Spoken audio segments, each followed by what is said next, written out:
What is going on, everyone, and welcome back to the channel. I hope you're all doing well. Today I've got for you a 4-part story all about cousin Courtney. If you are a fan of the Do It For Dan saga, this is the sort of episode that you'll really enjoy. One original post with some updates, well, chapters really to come after that, which get more and more insane. I'm not going to give anything away.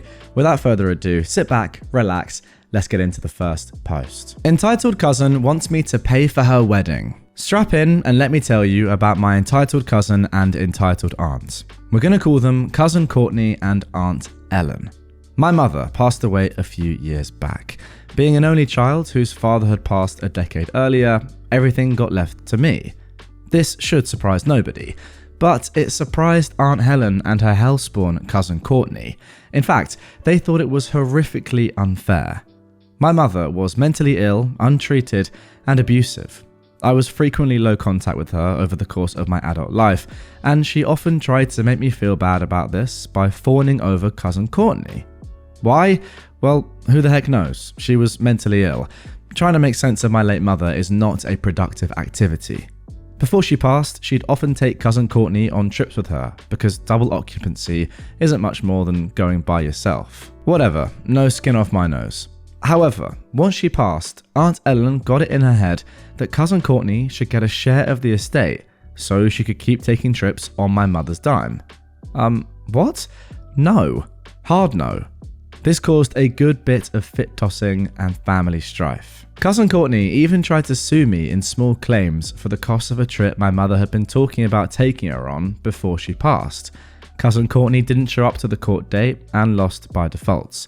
Apparently, she didn't think she needed to for some reason and was very upset about it.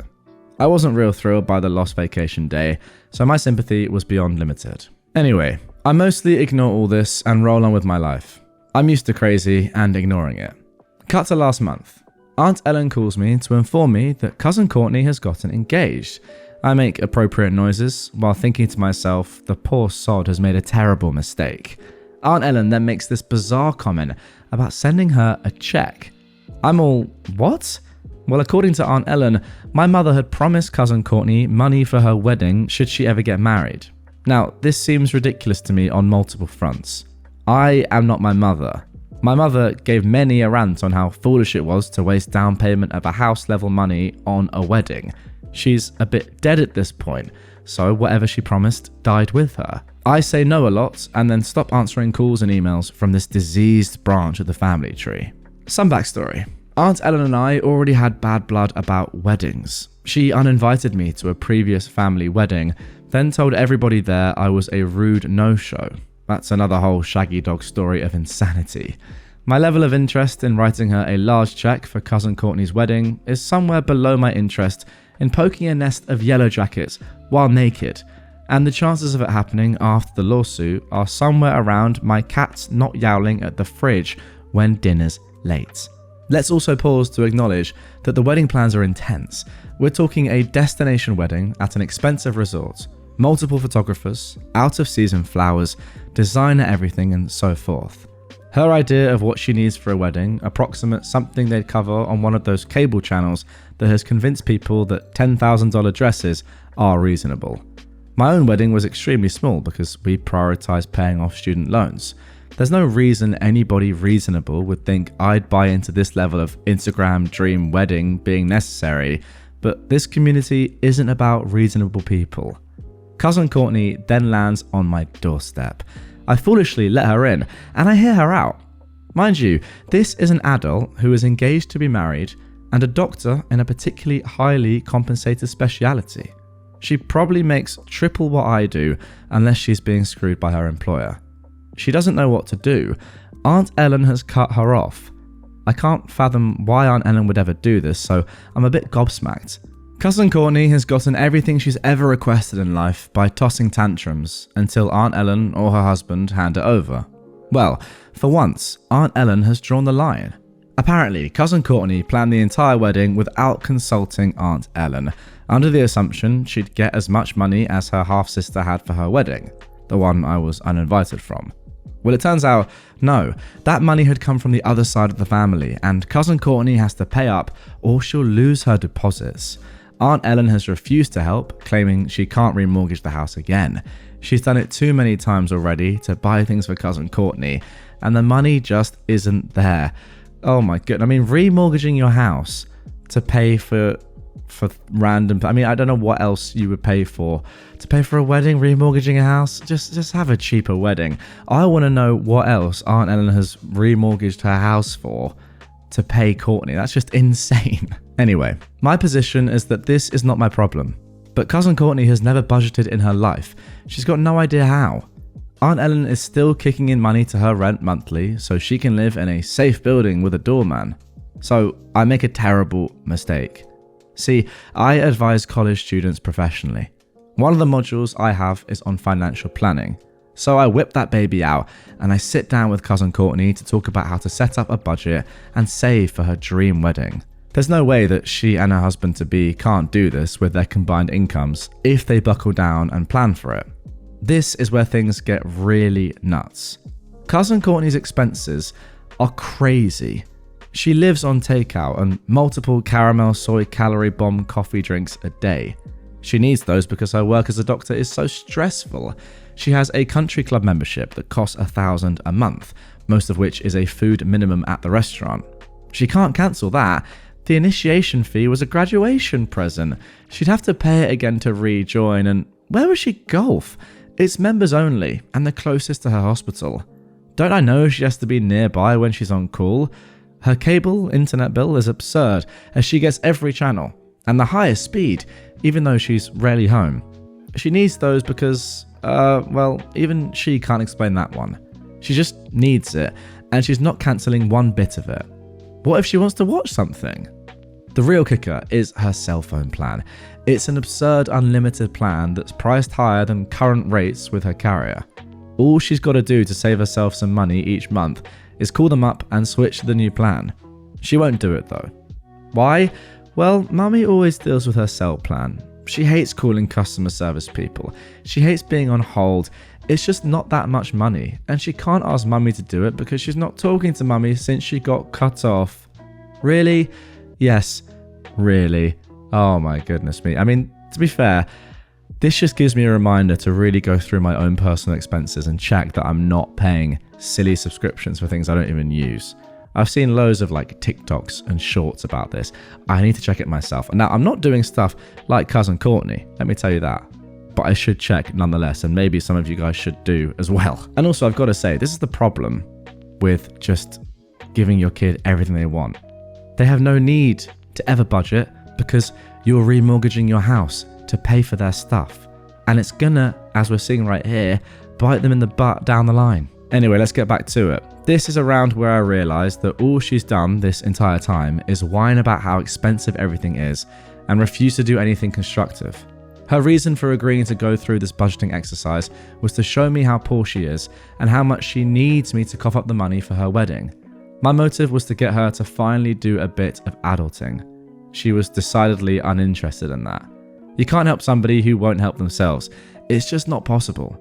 Once she realised I wasn't going to be writing a check, she dried up the crocodile tears and flounced. There was some very unfortunate name calling as well. Wow. Just because you're not going to help her out, you just start getting abused. How nice. The final coda to this absurd drama is that she made up with Mummy. No, Mummy didn't switch her to a cheaper cell phone plan and get her sorted out with a budget. Aunt Ellen called using an unfamiliar number to tell me how mean I was to her precious, spoiled brat, and that my mother would have wanted her to have a perfect wedding. No. She's probably very mad I hung up on her, but meh. I have new numbers to block. Now hopefully the story ends here. I'm used to being the black sheep. Add this to the list of reasons I'm horrid. If you're wondering what I did with the money, it's not just sitting around waiting for a greedy cousin to take it. My mortgage is much smaller now. Thank you for listening.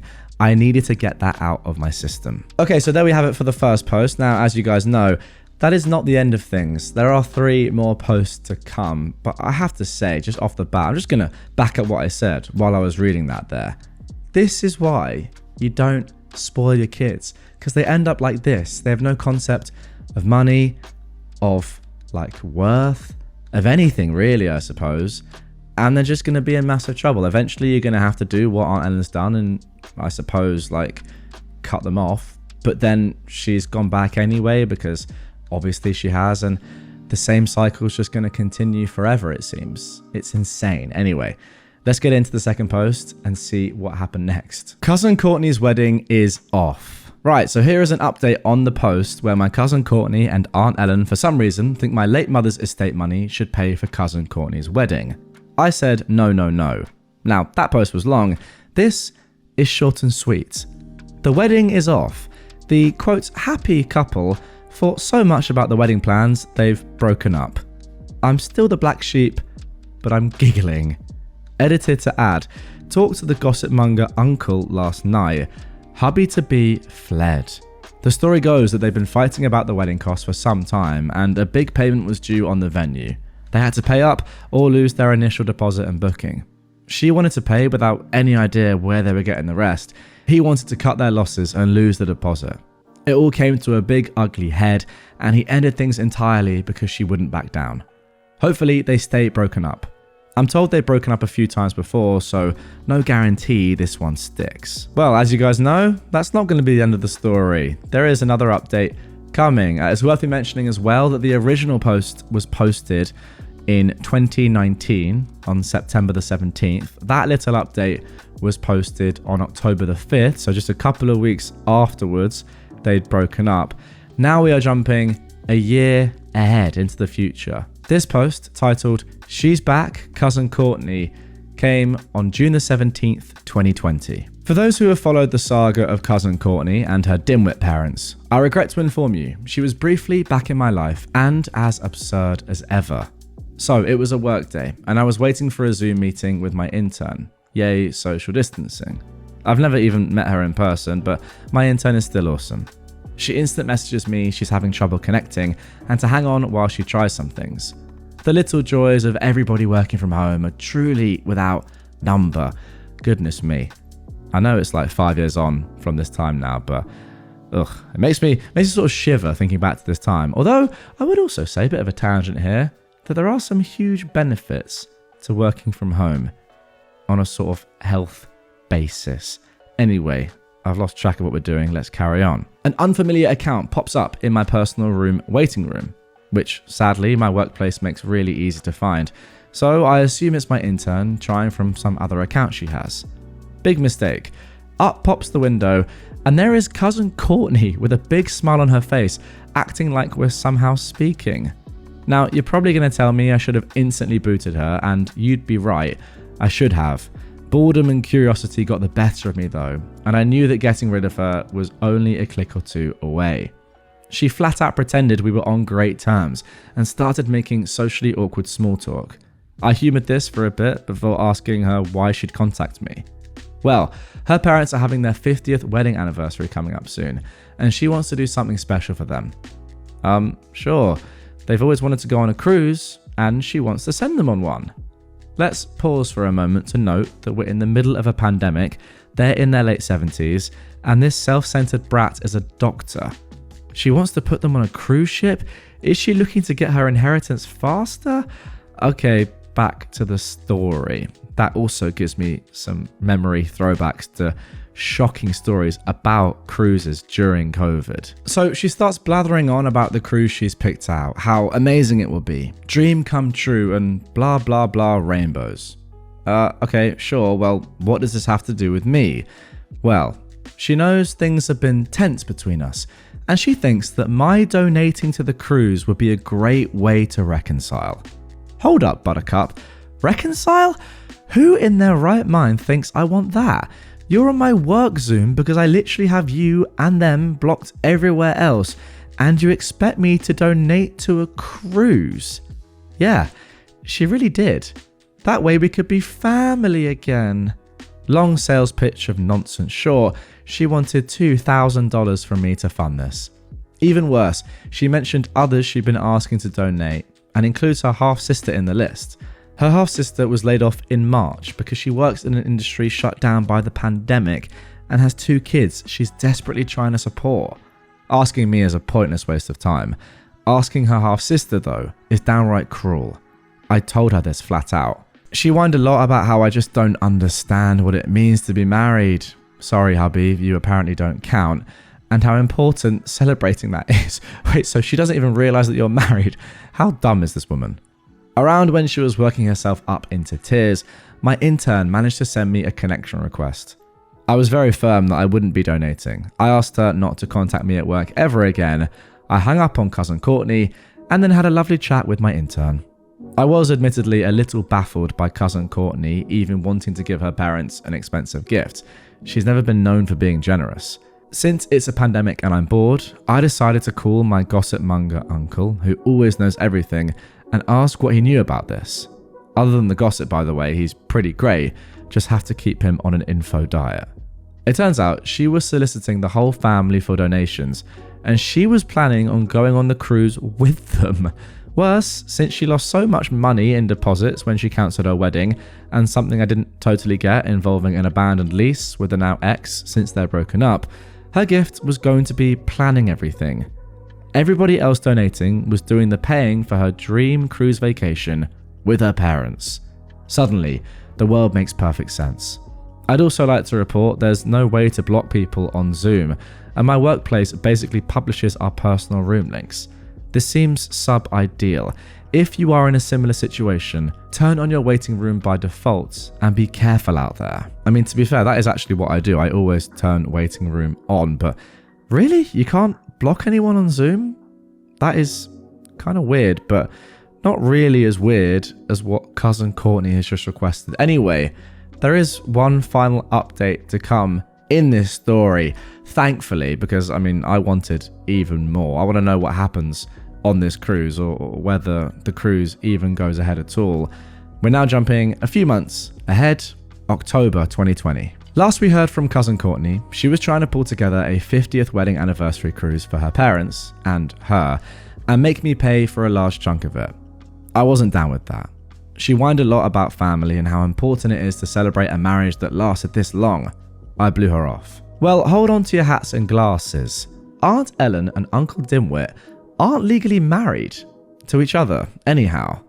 Uncle Dimwit is still legally married to the woman we all thought was his ex-wife and mother of cousin Courtney's half-sister, cousin Jessica.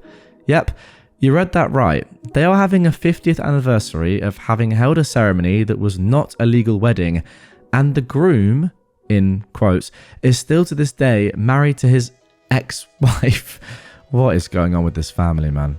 This all came out because cousin Courtney apparently really was trying to send them, including her, on a cruise, and found a cheaper option that was some kind of special deal for couples having a big anniversary. I read this as a pandemic lack of bookings caused all sorts of random deals to be rolled out. So, she needed a copy of the marriage license. After a lot of awkwardness, they eventually had to admit they didn't have one. The story goes that Uncle Dimwit's ex didn't want to go to the trouble of paying for a divorce, and he's too much of a dimwit to think to get one in absentia, so they just ignored that he was still married. He figured the ex would want to remarry one day and be willing to do the paperwork then. Aunt Ellen was in her "we live in a commune and don't want the government in our lives" flower child days, so had no objection to the wedding not being legal. Time passed and it never got handled. Nobody in the family ever knew. They thought they went to a real wedding. Pretty much everybody is really angry about being lied to for all these years. I mean, fair enough if you're angry. I would just think it's so ridiculously funny that I'd have to laugh. Like going to imagine you go to a wedding and you find out decades later it wasn't even a real wedding and it was a fake wedding. Like, that is just so ludicrous. What was the priest doing? Just like bantering around? Or, like, you know, not necessarily the priest, but whatever they're called, the Order of, you know, the Phoenix, who leads weddings, right? What were they doing? Just yeah, acting. Class. I've got to say, phenomenal. Cousin Courtney is completely thrown out of whack by this and fairly inconsolable. For once in my life, I have some genuine sympathy for her. They've been lying to her for her whole life, and it does actually have to be totally bewildering for her. I'm apparently still the black sheep, because I should have somehow known and told cousin Courtney. Yeah, I wasn't born when they were married. How the heck was I supposed to know this? Why would I have ever checked on their marital status? My entire life I was told they were married.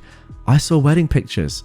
There's also a weird side of Aunt Ellen blaming me for her finding out because it never would have happened if I just donated to the more expensive cruise in the first place. It just can't be a Cousin Courtney story without a side of what the flip.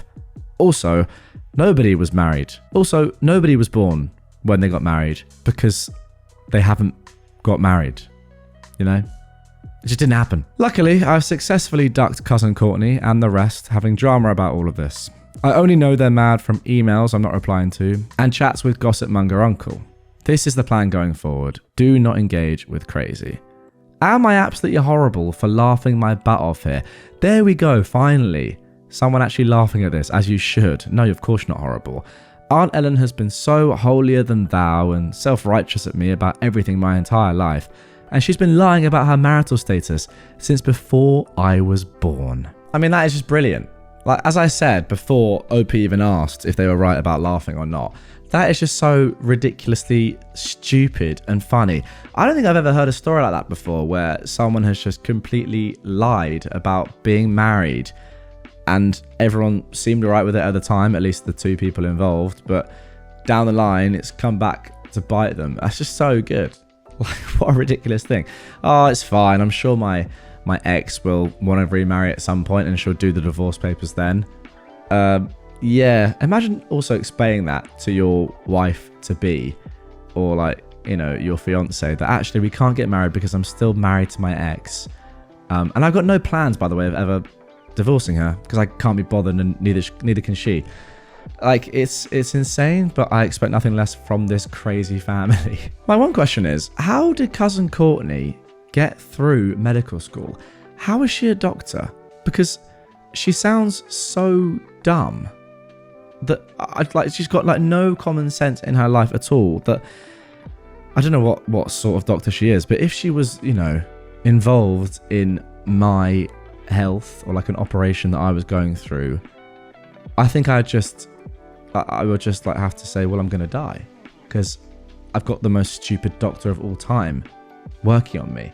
I mean, maybe she's one of those people that has no like real life common sense or intelligence, but then when it comes to like her speciality, she's a genius. But all the doctors I've ever met are very reasonable and logical people outside of being a doctor, and they're very sensible. I think that has to go hand in hand, right? You can't be this dumb and be a good doctor. I just don't get it. How has she got through medical school? Who knows? If you've ever gone through medical school, if you're a doctor, let me know in the comments down below. Are you dumb? I want to know. Anyway, that is going to do it for this one. Thoroughly enjoyable story, thoroughly enjoyable characters. Hope you guys enjoyed it as much as I did. If you want more from me right away, check out yesterday's episode on screen right here. Subscribe to the channel down here if you're new, and I will catch you tomorrow with some more crazy Reddit content.